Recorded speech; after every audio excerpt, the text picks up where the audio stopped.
Streaming from the far side of Enceladus, my name is Phelan, and joining us today are Castor, Attica, and Gakell. So whether you are listening from YouTube or your iDevice in your home or RV, grab a warm drink and a nice comfy chair as we discuss the news as alienation kicked into high gear and the media frenzy continued with the Las Vegas shooting incident that happened just as we got off air last episode. So it's been a while since we have sat down and discussed things, but we are here today, better late than never, to discuss what was one of the most tragic and largest mass shootings in the history of the United States. 60 people died, 500 people injured, and still no answers as to motive or what happened or why it happened.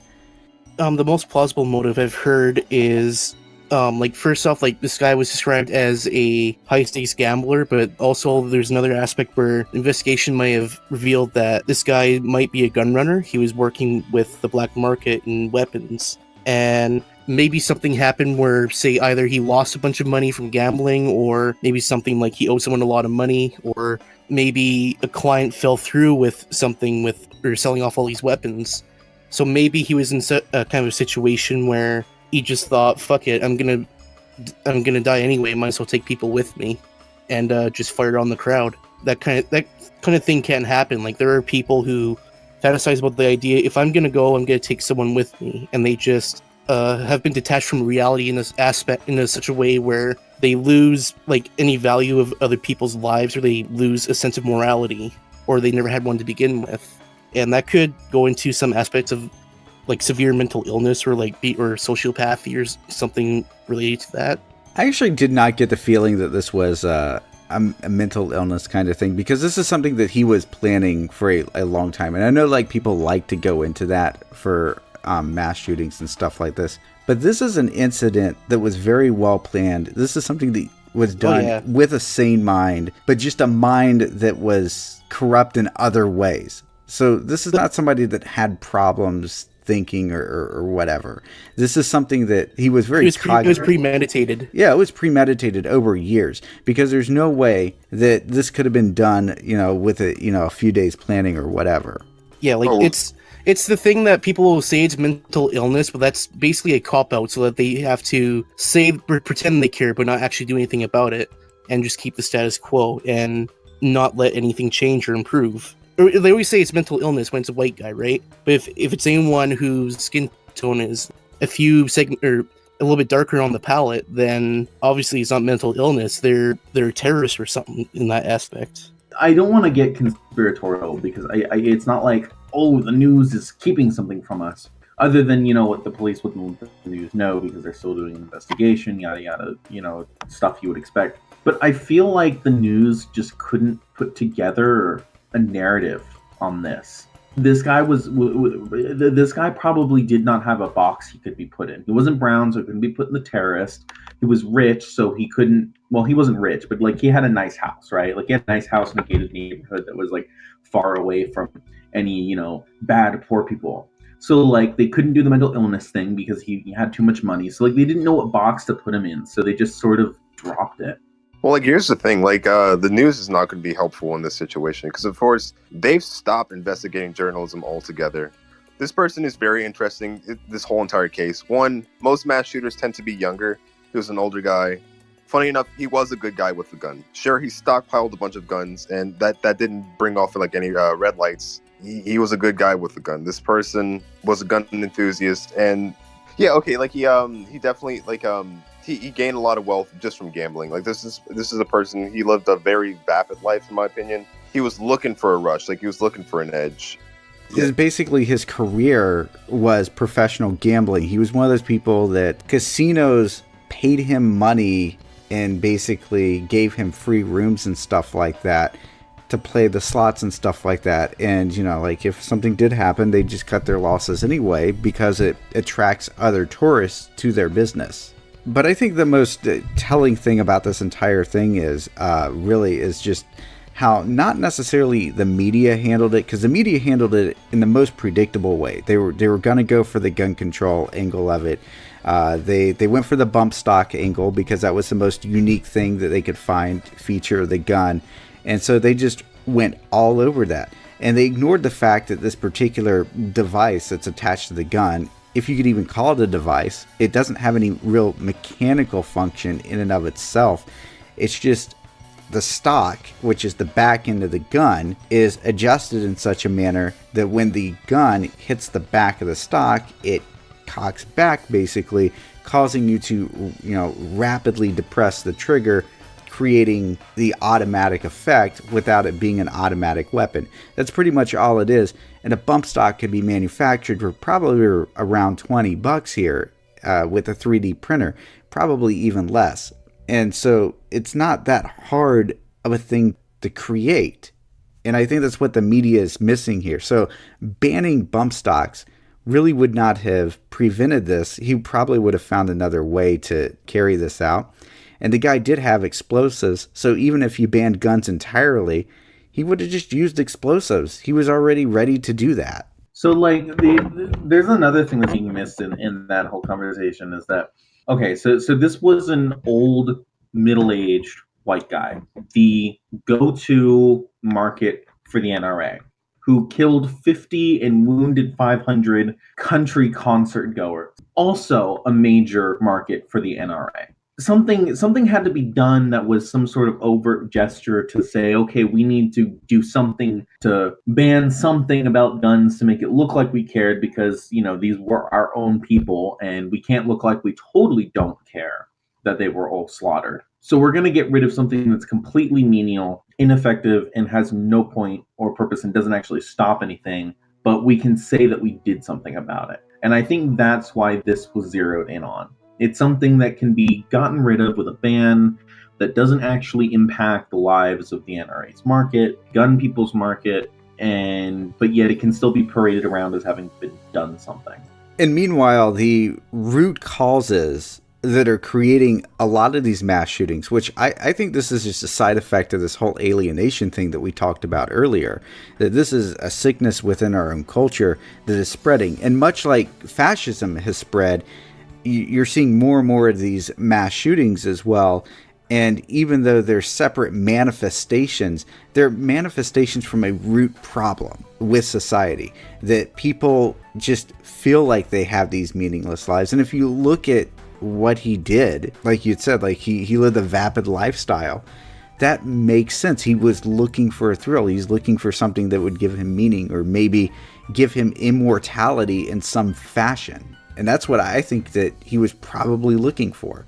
And I'm no expert on the subject of that, but I think it's just as valid as an explanation, probably if not more, that he was a gun runner, even though I know that some people, like to go with that angle. But the other thing that's being missed during this entire conversation is that during the same time period, just days afterwards, there was another terrorist attack, or basically attempted terrorist attack, I should say, in North Carolina, where a guy tried to blow up an airport and there was no media coverage, no mentions from the president.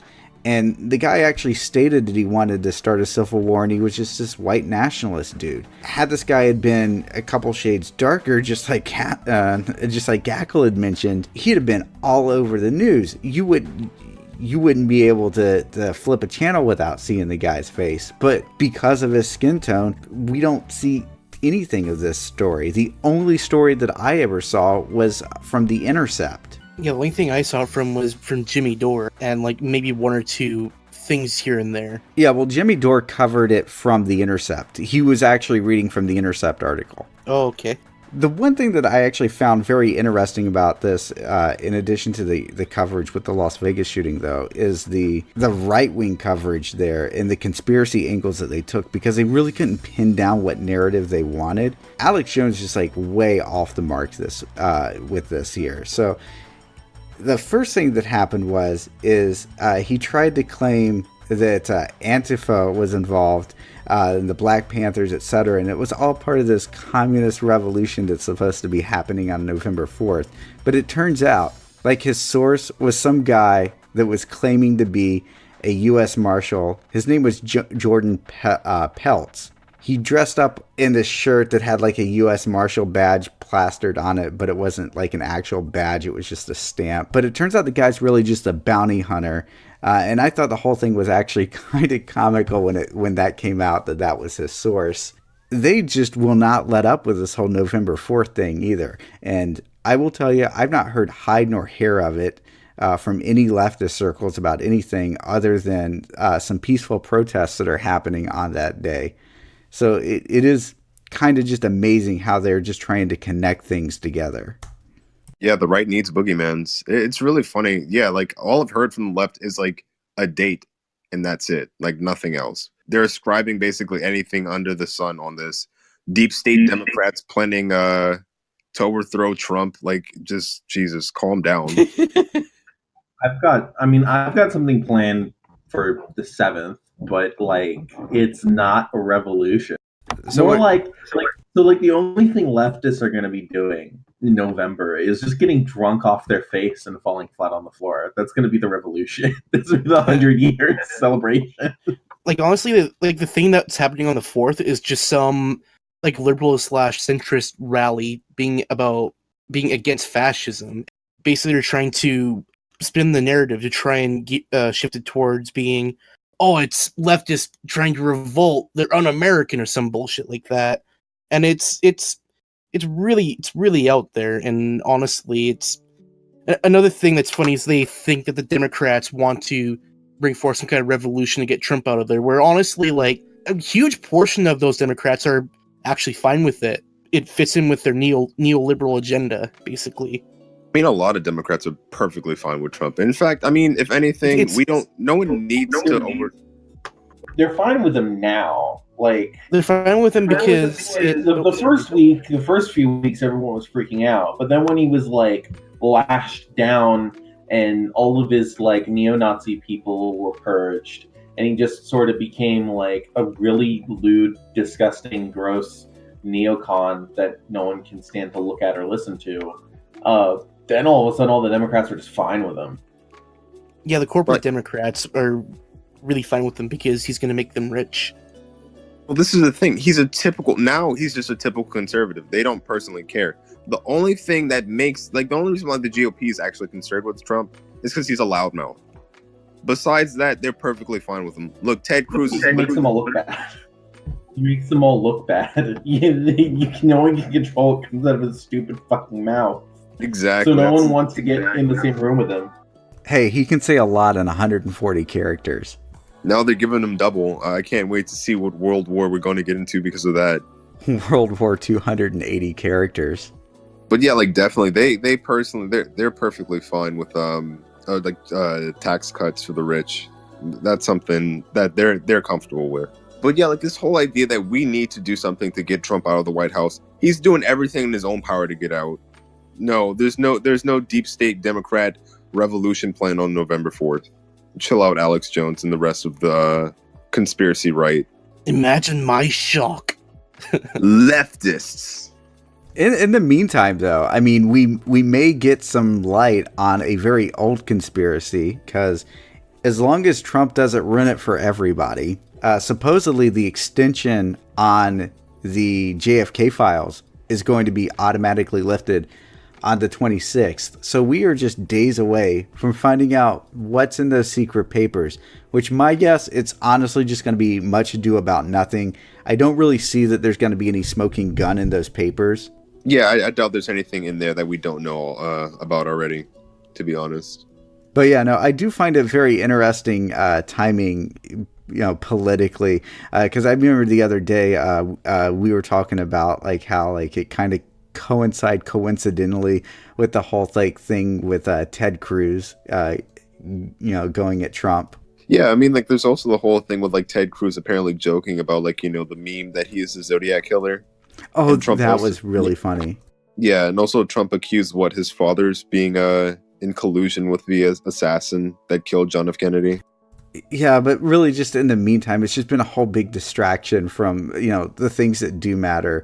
I mean, right now, we have a president that's pretty much ignored the Puerto Rico situation pretty much. 80% of the island is almost or so is still without power. there's issues with supply chains. I mean, there are supplies supposedly sitting on tarmacs, according to some videos there. So what is getting there isn't necessarily getting distributed. And then to top it off, he's saying that he's going to go ahead and wind down efforts as well. Yeah, like this is not how we treat American citizens. This is not how we treat provinces. If anything, they should have a referendum because we aren't helping them.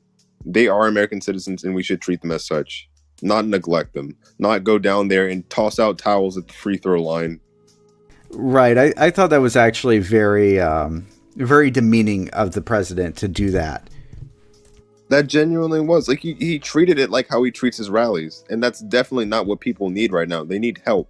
They don't need some guy just, oh yeah, hey, this is me, your president, goodbye. That's literally what he did. He showed his face like that was he's some grace of God. Like that's definitely not what they need right well, now. for him, it's just another campaign opportunity. And really, I think he probably would have wanted to do it like with one of those like t-shirt cannon things, and they probably just didn't let him. Yeah, they definitely did. And like that's the last thing I think Puerto Ricans want right now. Trump with any type of, I guess you could consider it like a weapon shaped device, because of course that's probably the next step. Oh, hey, you guys are asking for relief from FEMA. Okay, sure, we'll give you some type of relief. Heck, I don't know. I was just thinking more like, like when you go to concerts and whatever, and they had like the t-shirt cannons.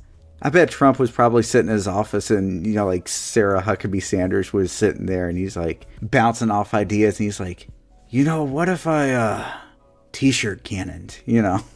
That's actually more of a Bush impression. I can't really do Trump. Bork. No one could do Trump but Trump, because he's 95% toupee, and then like 5% wax, whatever he's made out of. It's definitely not skin. Cheeto wax. Puerto Rico, I think 85% of Puerto Rico is still without power. Yeah, they're having to do surgeries with flashlights from cell phones. Like it's terrible over there, and the U.S. is basically just like they're not treating them like they would have treated Texas or any other state.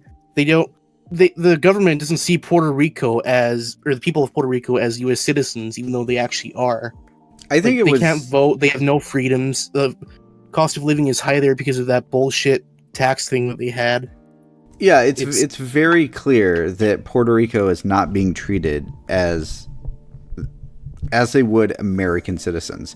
Because not enough white people there. Because right now, Trump could fix all of these problems over a course of time, of course.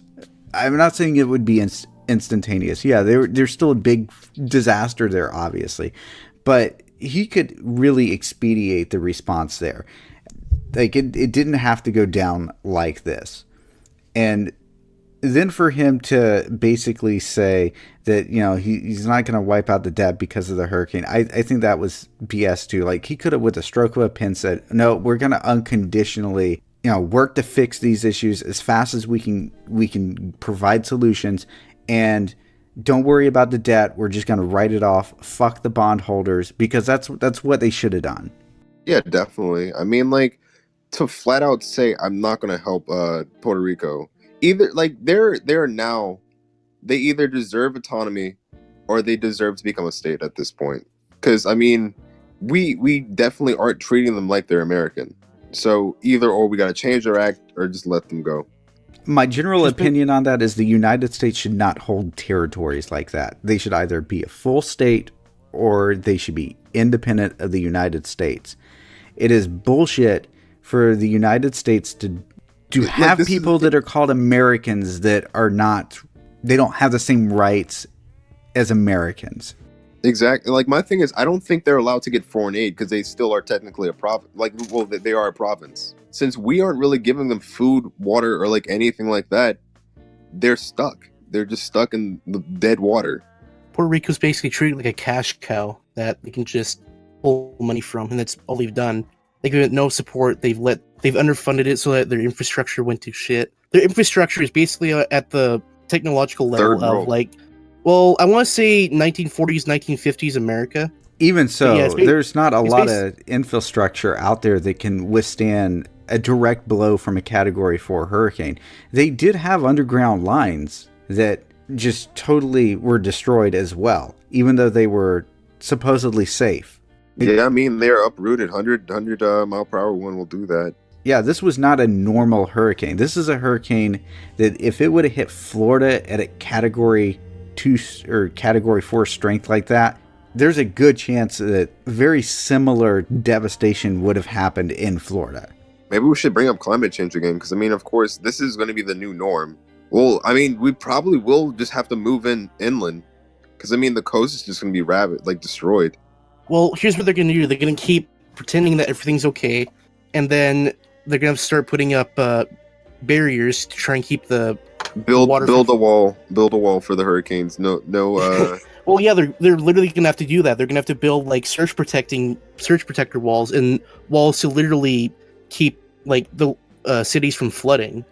Otherwise, they abandon them. Like, imagine places like the Netherlands. Like, they're already in a situation like that where a lot of they have to pump water back out in the ocean, basically, because a lot of their land is below sea level. And they have to have a wall, and they have special protections to make sure that storm surges from the ocean don't basically sink their cities.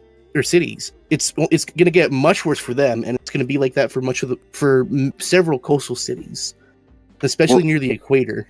Well, I mean, that's definitely the case with like Miami, for an example. Like, Miami is it's on limestone bedrock. So a massive storm like this, that porous rock will definitely be eaten away. They're already having issues with flooding. Yep. So like a lot of port cities are definitely going to be hurt by that. I don't know how our economy is going to manage with so many big major cities being crippled. So I mean, people denying climate change at this point need to wake up. And you know what kind of freaks me out a little bit with this response, though, is, I mean, even with Harvey, like, there are people that are dealing with Hurricane Harvey that are struggling because the response from FEMA hasn't really been all that great there either.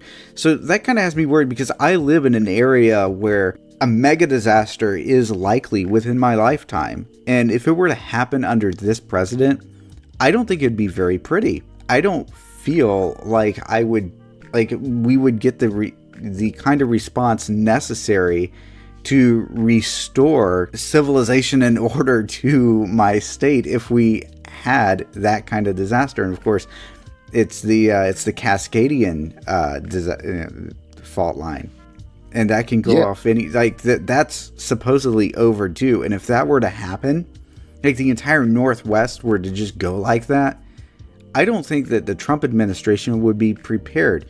I don't think almost any administration would be prepared, but especially this one. Like, that's the thing too.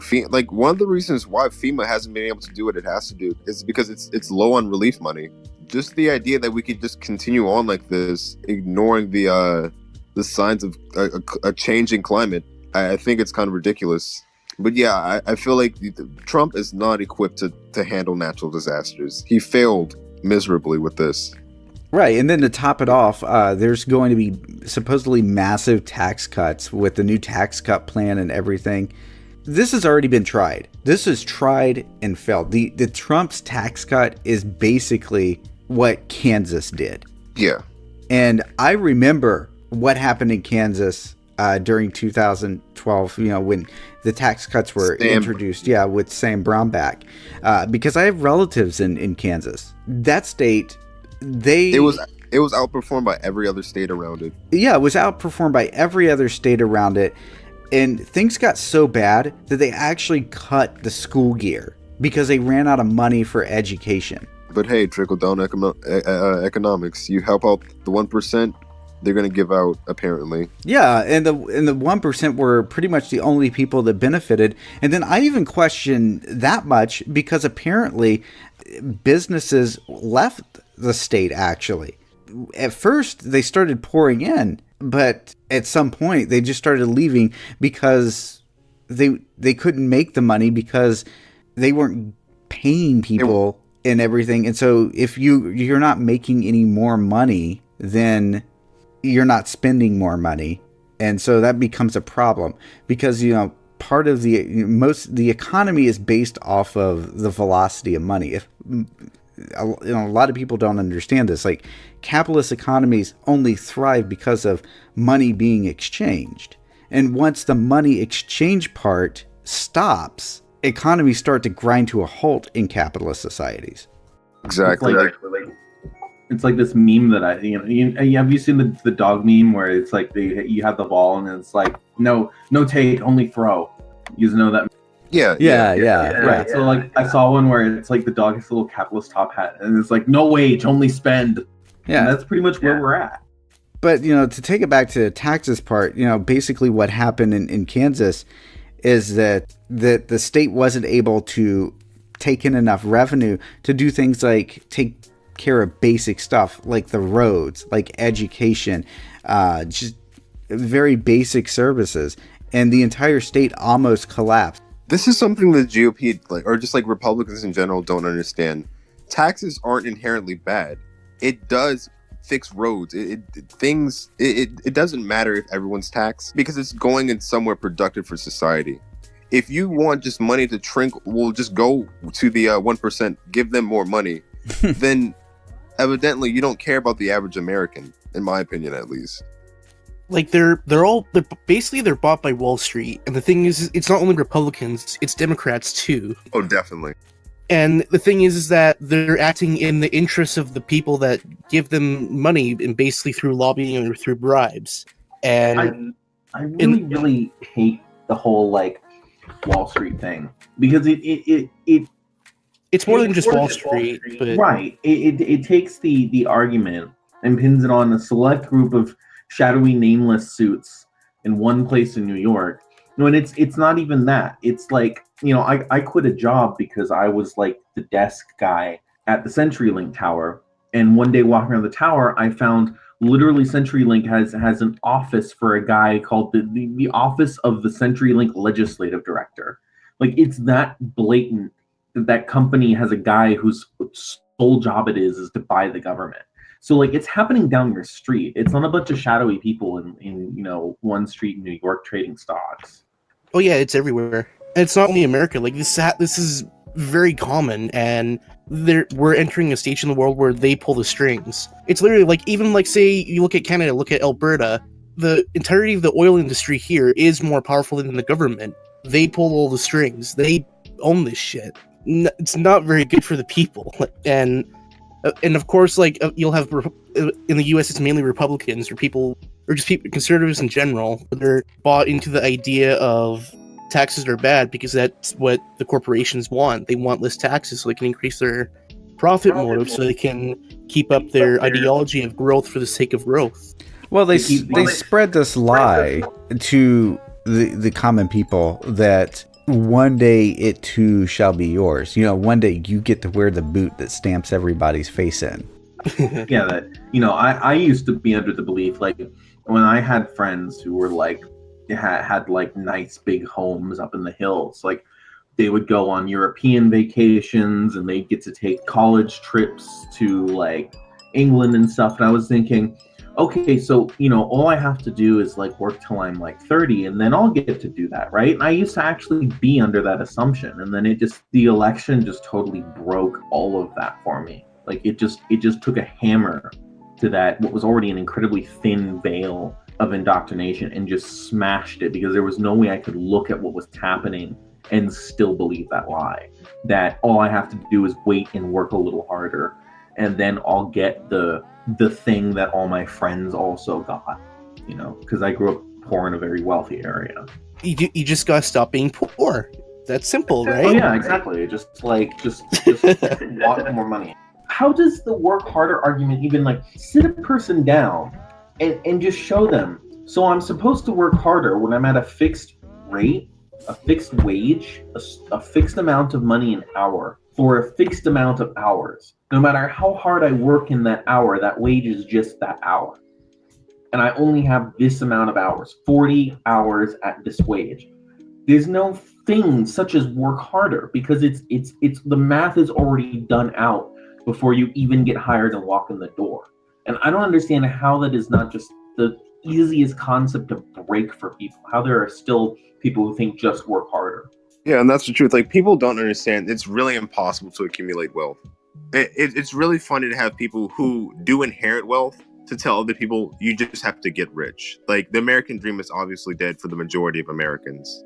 Well, it's because they still have these outliers that they could point to, and they could say like, oh, well, this or that person, made it. Why can't you?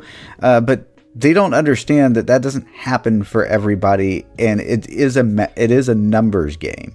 Yeah, definitely. I mean, like, yeah, they'll point to people who are basically risk takers. Like, either they were going to be successful, or they're going to fall flat on their face. So, I mean, that's not even a good example of like why people. I mean, it's not possible for everyone. And every one person that they point to that made it to that level, there's an example of 100 people that didn't. Exactly.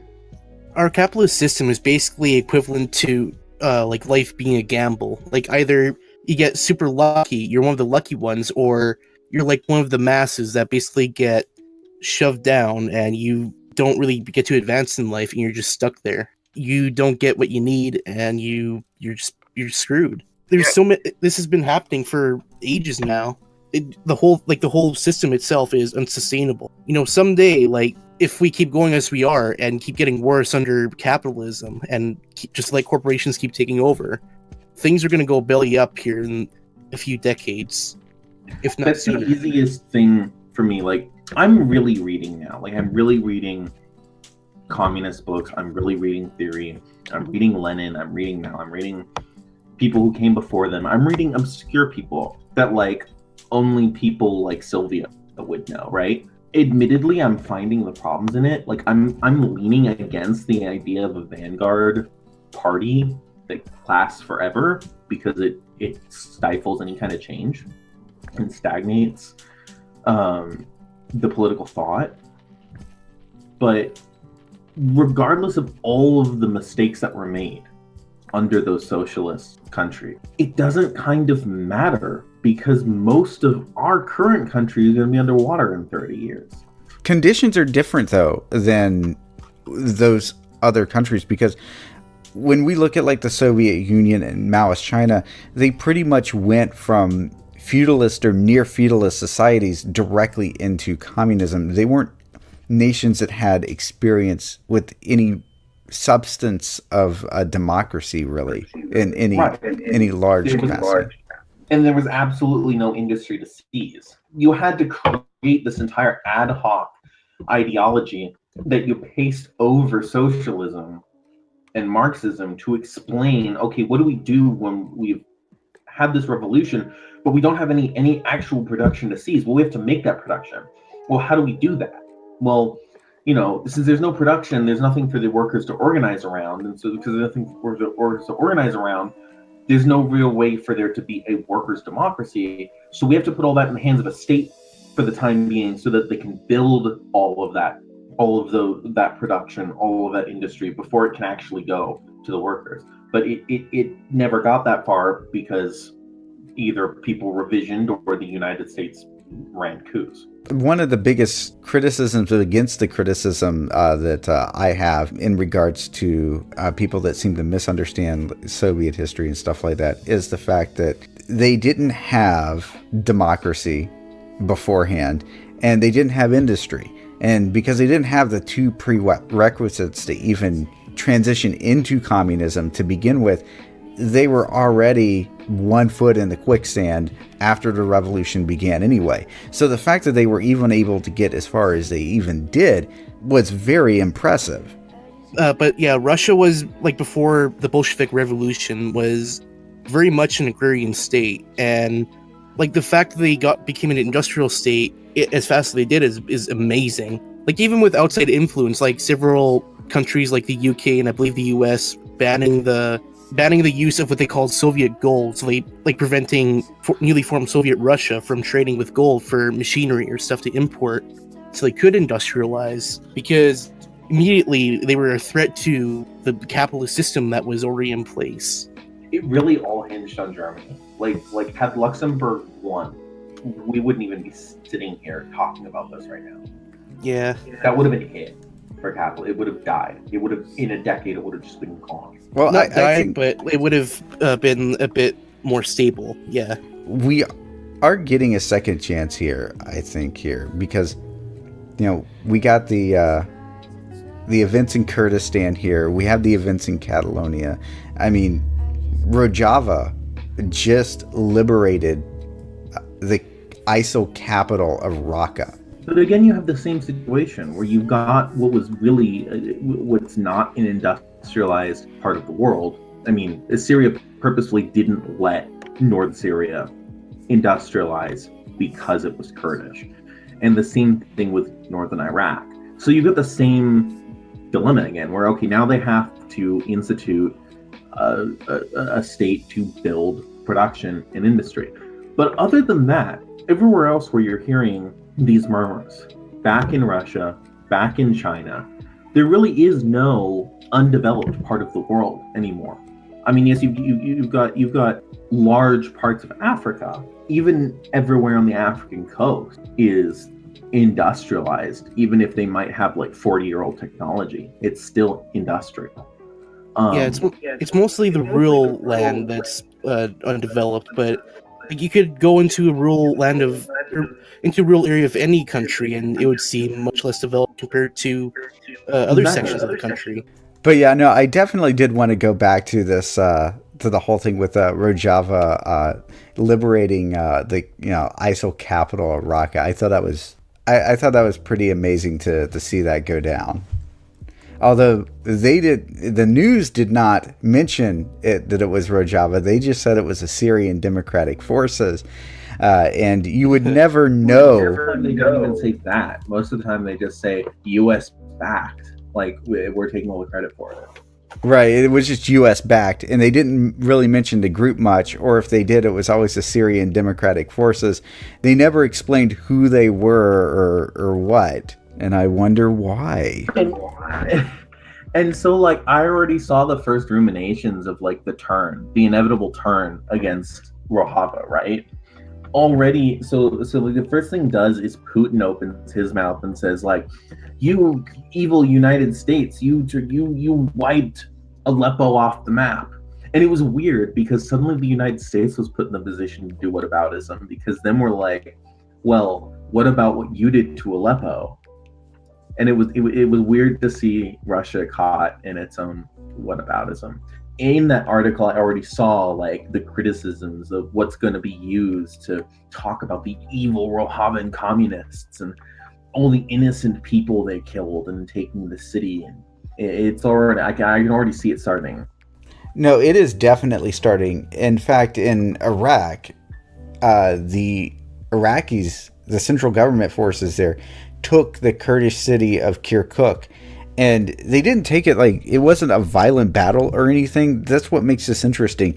Literally, the Kurdish forces just walked away from the city. And the thing is that the inhabitants of that city wanted the Kurdish forces there.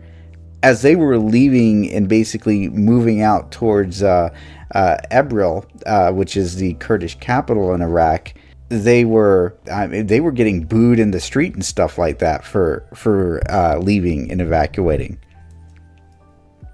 They're not ready to start that war yet. They don't have a supply line from Rojava to eastern Turkey, which is what they would need to sustain a war against Iraq and what would inevitably be U.S. bombing drones and et cetera, et cetera. But on the other hand, they needed to be there because in the process of this happening, 100,000 Kurds were displaced. They were forced out the city basically by the Popular Mobilization Forces, which is actually, it's an Iranian trained group of fighters that act on behalf of the Iraqi government. It's really weird. And they were right. It's a paramilitary. It's the people who killed Rosa, the Freikorps. Right. That kind of thing. Exactly.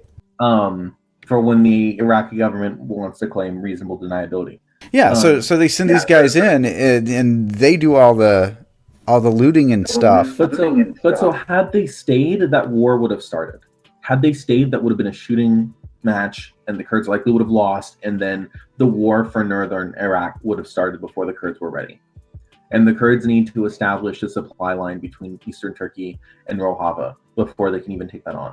They need to industrialize Rojava and start building tanks first. Like, it's coming in a few months. Like, it's going to happen, but they're not ready yet. And something tells me they wouldn't have left that city if they didn't think that they could easily take it back again. Right. No, I do agree with that analysis. I just think it is unfortunate that, it did have to happen that way. Sometimes, the best thing that you can do in a war is retreat. It's just like playing chess. Sometimes you have to let the opponent take a piece to win the game. But yeah, no, Iraq's definitely been going after Kurdistan. They issued warrants for the vice president of Kurdistan, basically, or Iraqi Kurdistan, Rasul as well. And so they're going after the leadership too. Like I said, it's coming in a few months. It's going to happen. So it's significantly a larger battle. So ISIS, they had some pickup trucks. I think they might have had like 1 or 2 American tanks. I don't know. I don't think we left enough in the Middle East for it to be worth it. Yeah, or rather for it to be useful to anyone. So they had a bunch of American equipment that they duct taped to like some Toyota trucks from the 90s. And they were a paramilitary without any industry, without any real state, any kind of ability to do anything but just quote tax, meaning just like rob blind the people from the cities that they controlled. So they had no ability to generate anything. Whereas, the Iraqi government, they have American tanks, they have American planes on call. It's significantly a larger battle that probably cannot be won the way that they won the war against ISIS, because, with just foot soldiers and some garbage trucks turned into the tanks. It's gonna be like a years long insurgency. Right. It's definitely gonna be a struggle to create that country. And I still don't even expect Erdogan to do anything. Erdogan would have done something already if he was going to. Would have rolled tanks into northern Syria, but he won't, because the minute he does that, he loses control of half of his country. The minute he does that, like, Turkish Kurdistan just explodes and erupts. Well, that, and he loses all his allies in the neighborhood. Yeah. What? The Greeks and the Romanians and the Armenians are just going to stand by while their neighboring country mows down its own people, supposedly. Yeah, it's not gonna. The only standing left with them is gonna be the Americans. Because all we have to do is put it on the news that whoever was mowed down were just terrorists, and then like everyone will drink it up without question. Yeah, they'll just call them Antifa and ISIS, and use it interchangeably. They'll call them Turkish Antifa terrorists, and then the Americans will just drink it down like it's Kool-Aid. Yeah, they love a good narrative where Antifa's the bad guy. You gotta paint the bad guy red.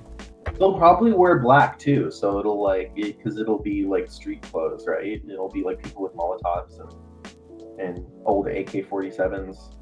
Oh no, they're wearing fatigue. They are wearing fatigues. I've seen the PKK fighters. Well, yeah, but no, I'm talking about like the general civic eruption that would happen in eastern Turkey if Turkey were to actually invade Rojava. Yeah, in the meanwhile, of course, we got the whole situation with Catalonia going down as well. Wow. The liberals fucked it up. They fucked it up. They mealy mouthed and they squandered the chance, and now their government's going to be deposed. And like I thought, the revolution is now going to be in the hands of the actual left, because, well, the conservatives don't want a revolution, and the liberals aren't going to be trusted with it anymore unless they actually like start shooting now. Well, I mean, did you really expect Puigdemont to really do anything serious? No, I got the feeling from him that he was like kind of bewildered and in over his head, like he didn't actually expect this to go this far or actually happen. Exactly. Well, he didn't realize it was going to get this far. He was over in his head. The guy has a really questionable past, and in terms of like business ties and stuff like that. He's been accused of being a con artist as well. So there's that. And he just stepped into this situation where I think he thought he was going to cause a little trouble, you know, a little controversy, and it'd help his, popularity and ratings or whatever. And then he would just write in easy street, politically from that point on, and just be this popular person. He get some kind of concession from Spain, and then he towed around saying, "Look, right, exactly." Yeah, he was probably just like, yeah, I'm just going to get some money from Madrid, and this is how I'll do it.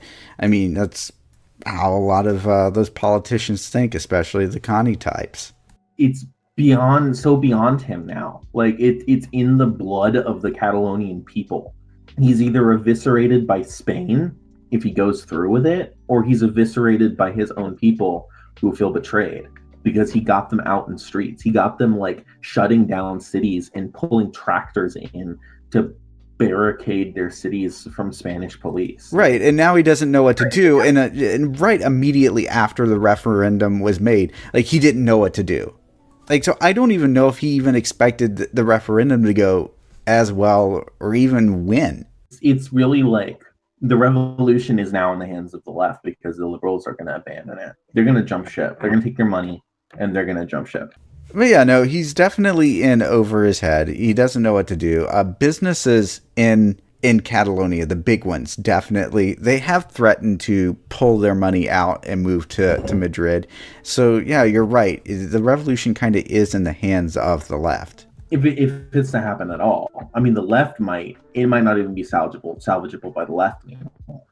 I don't know. I mean, I talked to Leo, and Leo seems kind of like everyone, kind of like, we need a left, and the left isn't as left as we need it to be, and it's not really there, but the world's moving faster than we can, so we got to work with what we have. And that, I feel like that's the situation that Catalonia is in. So the left might even chuck the revolution too. They might even be like, there's no salvaging this. We can't do anything with this. Right. And go our cities into revolt, have a few gun battles, have some people die for no reason, and then have it just be over and lose our autonomy anyway. You also have to keep in mind what the EU actually wants in all of this. I think that's a third party that we do have to keep. Just the EU wants it to go away and stop bothering them while they make their money. That's what the EU wants. So they're going to side with Spain, and as long as Spain can clean it up, they won't do anything. Yeah, definitely. The thing is that the left has an uphill battle here with this entire situation, because even if they do gain a foothold and everything, Spain's already said that we're going to use Article 155 in our Constitution to just replace your government officials, and we're going to hold special elections for you anyway. So, but that's so that begs revolution, period, because that's going to piss off an already incredibly pissed off populace. Like it's as if there's no way that it's not happening at this point, but yet there's no one ready to take up the flag and lead it. Exactly. But the other thing is that the left may also just make the calculation, okay, well, this isn't worth it because we're just overpowered. And then at that point, they just back down. But, the thing is with that, okay, even if this happens, I think the one thing that the left does need to take into consideration, and I know that you might not want to hear it, and a lot of people on the left don't want to hear this, but leftism and communism and socialism is inherently an internationalist movement. And so even if we do lose this one battle, this is just, it's just a nationalist battle, really. I mean, there's no reason that they can't take up socialist causes for all of Spain. And so I think maybe if we lose Catalonia, maybe that's the next step. And it's, instead of just focusing in on Catalonia, why not work to do this for all of Spain? Yeah, there's a matter of vengeance that the left wants out of this. They want to make good on a century-old war that they lost, that we shouldn't have lost. Exactly. And so there's so much importance being put on Catalonia, but in the big grand scheme of things, it's a little peninsula. It's a little part of Spain that, if it was independent, would have like one ally, and that would be Rojava. but they could use it. I mean, Catalonia is still industrialized, and it really is sort of like an earthquake of things to come. That this isn't. There's going to be lots of little Catalonias in the next year. Lombardy in Italy. Yeah, it's you're right. If we lose this one battle, it's sort of just postponing a much larger, much more important fight. Now, like, if the left does choose to go full-blown revolution, they're going to need to import that revolution, and I think there's going to be people who are willing to go, just like there were people willing to go for Rojava. And I think that there will be even more people willing to go, because as much as the left doesn't like to admit it, there is still a very Eurocentric view in leftism, which kind of makes sense because it's the most industrialized part of the world. So, like, in the teachings of communism is kind of the most necessary to flip into socialism. But, you know, there's also going to be like there are lots of people culturally linked with Spain. Hell, I would imagine there'd probably be a lot of people from South and Central America who would probably be willing to go and fight. If they were to push it, I think they would probably get a bigger response, a bigger imported revolution than I think they would necessarily expect. Yeah, exactly. And I'm really hoping that this actually does work out, that, you know, maybe we do see an independent Catalonia. I do have to have some questions about what kind of characteristics an independent Catalonia will actually take on in the real world. If it actually will be leftist or not, I don't know. But fuck all if I'm going to go over there and I'm going to take bullets just to have there be an independent Catalonia that goes and joins the EU the next day, and it's another tiny little European capitalist state. Stop! Oh my god! Don't Perfect. beans before the podcast. Man, it was enchiladas. Those leftover enchiladas. We are keeping that one in. You're pulling an Alex Jones. You just had a big bowl of chili. I just had a big bowl of chili before the show. Wait, Alex Jones farts on his show? No, he had it was during his custody hearing. He wasn't like, he was like zoned out or something like that, and the judge was asking him why he wasn't taking it seriously, and he's like, "Oh, excuse me, I just had a big bowl of chili before the case." Yeah, like they basically just asked him very generic things anyone would know about their own children. And Alex Jones' excuse for that was he had a big bowl of chili. in the morning. Speaking of Alex Jones. Okay. Didn't you have something to add about Alex Jones, Caster? Like, oh yeah, okay. I think everyone is aware of Alex Jones's conspiracy that basically tap water is a way to basically sterilize the general public. Well, surprise, surprise, he's been sterilizing his audience. Yeah. Yeah, like, it has lead in it now. Yeah, like his mineral vitality supplements. It was the bone broth, actually. So there were two products that did test for lead, from my understanding. One of them was a bone broth, and I can't remember what the other one is. It's called like MDX or something like that. So his other ones, supposedly they're safe because BuzzFeed did check a lot of their products for heavy metals and stuff like that. They came up 0. Unfortunately, the two products that they did not check, turns out, heavy metals. So go figure on that one. That just goes to show you, like, don't believe you can, like, I wouldn't buy anything from a guy who literally thinks that there's some conspiracy to turn frogs gay, you know? Dude, you're buying from the same guy that in one breath concern trolls you about vaccines that cause autism, and then in the next segment comes in and tries to sell you a vitamin D supplement for your immune system so that you don't have to take the vaccine, is what he generally implies. Oh, it's great against influenza, you know? It's ridiculous, and quite frankly, I think it should be illegal. He's just one step short of actually making the claims. He's gone to the point where if he were to actually go any further, he would be expressly breaking the law, and he probably is already breaking the law with a lot of these claims. Oh yeah, that's definitely the case. Like he's on the verge, if not like actually criminal. But he's a scam artist. Like like it's kind of obvious to everyone at this point. Don't buy anything from Alex Jones, especially after he like explicitly says, "Oh, hey, you can't trust the government. Buy our products. You could trust us." Like he's literally just selling you a thing. He's a merchant. You know, though, I wonder just how many people are actually, drinking this bone broth, getting this lead in their system, and how it's affecting them. And I have to wonder if some of those people that were doing this were some of these protesters down there in Kent State wearing the diapers and stuff like that. Did anybody see that? Yeah. Oh my gosh. What a legend. Trigger the leftists by wearing a diaper and taking a dump in it. You do that. That'll show them liberals. Let me go get my binky. I got to protest. Oh, the funny thing about it is like they had their little kitty pen labeled a true free speech zone.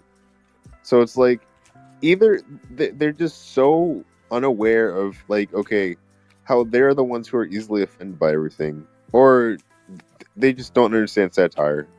I think it's that they don't understand satire. I've noticed this a lot with the right. But really, like, our political climate, it's hard to satirize at this point. There's really not much that you can do because Poe's law is in effect all the time. Yeah, most definitely. Like it's crazy times right now. You don't know what's going to happen next. We might go to war with North Korea. We could be seeing, okay, Russia, Iraq, well, not Iraq, Iran, and China all allying with North Korea. I don't think they'll ally with North Korea unless it spreads out of North Korea.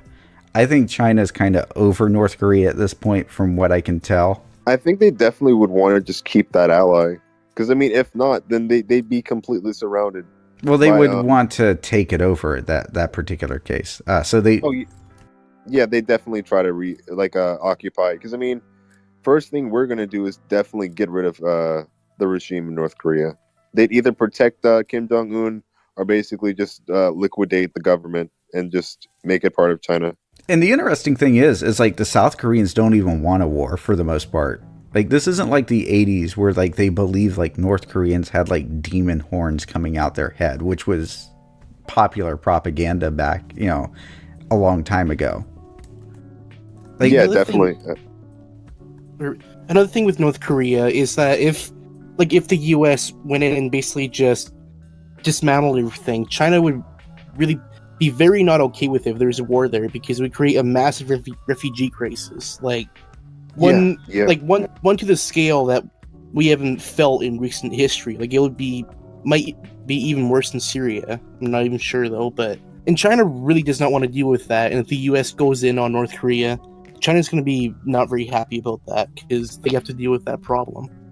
I mean, like that's definitely another thing. Like we would be seeing people migrating from out of North Korea due to war. Probably, I mean, it's definitely not going to be isolated just inside of North Korea. Probably South Koreans, Japanese are probably going to be hit by missiles. Oh yeah. Yeah. So. But yeah, no, it definitely is crazy times. I mean, speak of the dragon. Who is the dragon? Oh, Draconis. Oh yes, Draconis. Yeah, the AltFurry update, you guys. Oh man, I really don't. I'm at a loss for words, to tell you the truth. Simply because I kind of knew this was coming with somebody. I guess I'm not shocked at who it came out of, but of course, you guys saw it. I saw it. A lot of people on Twitter saw it because apparently he's been permabanned from Twitter, but he created a hit list, and that's not cool.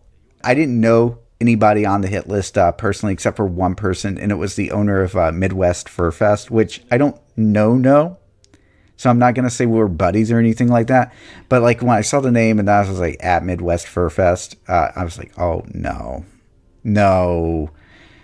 This does kind of concern me now because like the way the hit list was written is I wasn't sure if he was like targeting or claiming he wanted to target the person or if he wanted to target the event, because those are two separate things of different orders of magnitude. And as much as I like to, the owner of Midwest Fur Fest here, now we're starting to get into, I mean, are they conspiring to commit terrorist Mass acts. shootings, Yeah, exactly. Mass shootings. I mean, we just talked about this earlier. I mean, this is the funniest thing about AltFurry. Like, Kekis of a cat, or whatever his name is, the copycat Sargon. Egged him on. He literally thinks, okay, the left is some inherently violent monstrosity that just, it's bent on destroying everything. Yeah, and then when Draconis, he literally, before he even created the hit list, okay, so Draconis put some blurb up on Twitter saying that he wanted to kill a bunch of people or something like that, and Kekis literally went right after him and replied to him, egging him on to do it. And then Draconis publishes, or rather somebody leaks a hit list that he created. Yeah, and then no response. No, but that's the thing. They think that we deserve that. So it's just hypocritical on their part. And the idea is that we're targeting them. We say specifically who are we after, and if they claim to not be that, then stop defending it. Right, and I don't. What do we want? What do we hate? We hate Nazis. Right. Oh, and why do you hate me? Are you a Nazi? No. Well, then I don't hate you. But you hate all these things that I do and like. So then you're a Nazi. No. Make up your fucking mind. And on the topic of furry Nazis, I banned Foxler. And the thing is that really upsets me about this is that, like, some of these people, they're wanting to kill leftists. I don't want to kill these people. I seriously don't. No, I just want them to shut the fuck up. Exactly. Stop going and invading all of these, like, completely unrelated chat rooms I'm in, so I can't even post a funny meme without someone going, I bet that pisses off the feminists, and then the room divulging into a bunch of howling, insecure man screeching. Stop. Let people suffer in without dealing with you. But I did get to ban Foxler, so that was fun. Caster has a room in which he, like, torments these people, and I don't know why they stay. And here's the thing. I actually sat down and talked to some of these people for a while last night. I'm not going to degrade people. I'm not. As much as tempting as it is, because I know they'll probably listen, I'm not going to degrade them. In fact, if they were not Nazis or whatever, if they weren't alt-right, whatever you want to call it, because I know they'll make the accusation that I'm calling everybody a Nazi, alt-right, whatever term you want.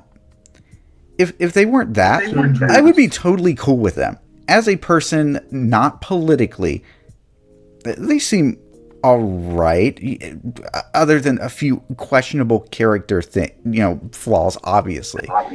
That's the thing. A lot of them are normal people who are all right people who got fed a bullshit line about the evils of feminism and the greatness of the white race, who, like, now have that as an adjunct part of their normal, fine personality. And so, like, it becomes a room full of people that you'd love to sit down and play games with, but you can't, because every 5 minutes they start going off about the white race.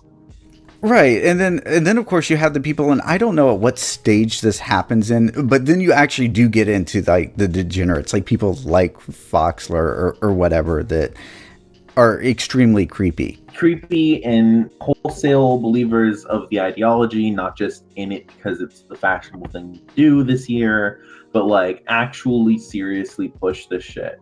It's why it was hilarious when I got to kick him from the room, because Caster doesn't know how to run his own room and gave me mod powers when I joined. And then I just started kicking. I kicked Foxler, and then when everyone raged, I kicked everyone who raged. And it was a good old time.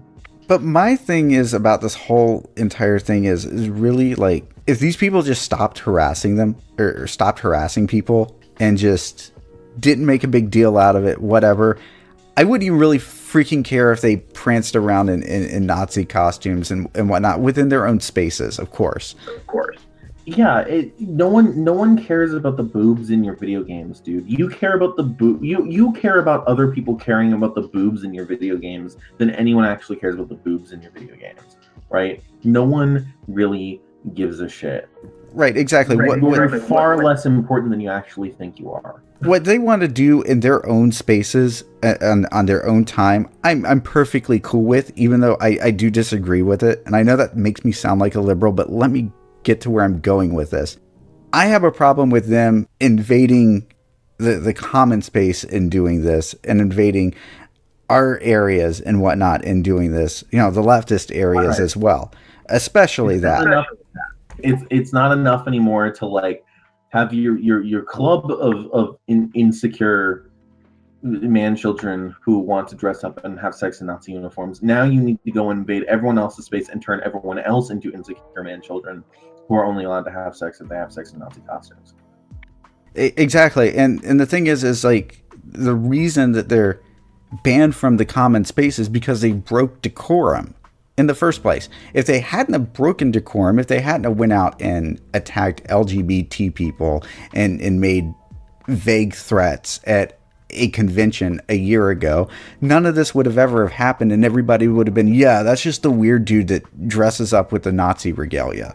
And we wouldn't be having this conversation. But instead, they have to make a big deal about it. They have to push themselves in, and then, of course, they have to attack leftists because that's what they do. They think we want them all eradicated from the earth because they like posted a Nazi meme once.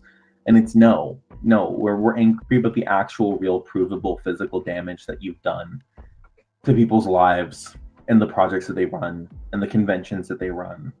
Exactly. And then, of course, to people's personal lives as well. Like the people that, for whatever reason, maybe they don't have an outlet anywhere else, so they join these people and they basically run themselves so that they can be part of this group. Exactly. And self-sabotage. Who have tried to walk away, they get destroyed. It's a cult. Like it really it is a cult because they completely ruin their lives. They accumulate all this information on their lives, and then if they try to walk away, it's all blackmail to them. Exactly. The only ones who have walked away with our help. And you know what? Guess what? We don't then take them and indoctrinate them and make them be leftists. Yeah, we don't. We don't let care. them go be liberals. Exactly. Like, I don't care if after they renounce whatever, if they're a conservative that listens to Rush Limbaugh, because they probably would have been anyway. If they want to be a leftist, that's fine with me. Cool, great. Welcome to the club. But if that's not your thing, that's okay. I understand that because, it's an ideology that really in the United States, I believe 2 or 5% of the population, it's really low. It's not something that it's not on a lot of people's radar.